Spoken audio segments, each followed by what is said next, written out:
CST, une affaire qui 39 ans plus tard continue de faire parler. Depuis la mort du petit Grégory Villemain en 1984, le mystère reste entier quant à son ou ses meurtriers. Ce mercredi 11 octobre, l'un des corbeaux vient d'être identifié. L'affaire Grégory, du nom du petit Grégory Villemain, retrouvé mort, pieds et poings liés dans la Vologne en 1984, à l'âge de 4 ans, a marqué la France au fer rouge.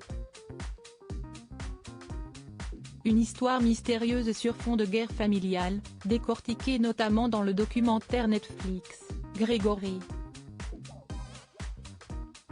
Les années ont beau avoir passé, l'enquête pour connaître le meurtrier du petit garçon suit toujours son cours. Une sombre histoire qui a marqué le couple Christine et Jean-Marie Villemain, parents du petit Grégory, qui ont aussi dû faire face à la perte d'un autre enfant.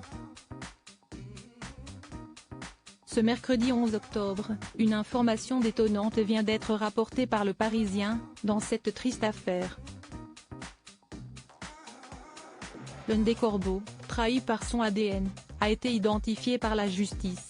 Ce sont les mots qu'il a écrits sur une page blanche, dans une enveloppe envoyée le 24 juillet 1985, qui ont fini par le dévoiler.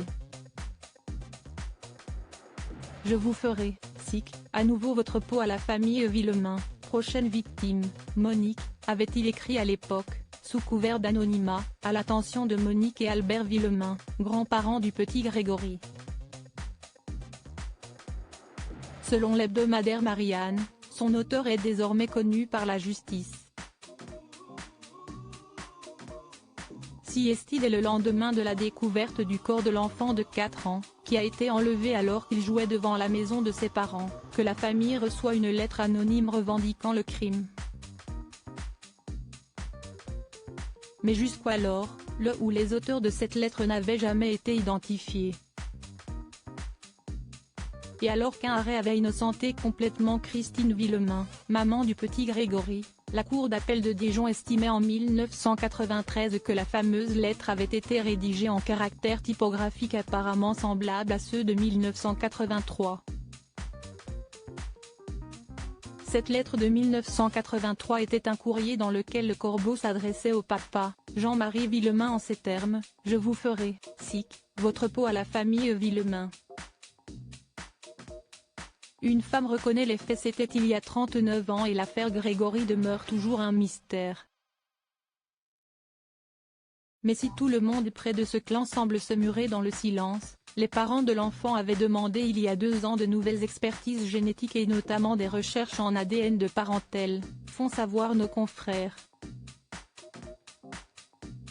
Cette méthode permet de relier une empreinte génétique avec d'autres, issues de la même parenté, afin de la comparer avec celle présente dans le fichier national automatisé des empreintes génétiques, FNAIG. 9 ADN différents, d'autres mélanges d'ADN, non identifiés, figurent au dossier Grégory. Tout présent sur des courriers anonymes. Mais sur celle de la lettre de 1985, CST un nom, celui d'une Gadelle ou PN, basée à Paris au moment de l'envoi, au début des années 80, est déjà condamnée pour escroquerie. Elle a reconnu en audition en être l'auteur, elle qui n'a rien à voir avec l'affaire. Une lettre qui témoigne de la passion morbide qu'a généré cette affaire chez certains.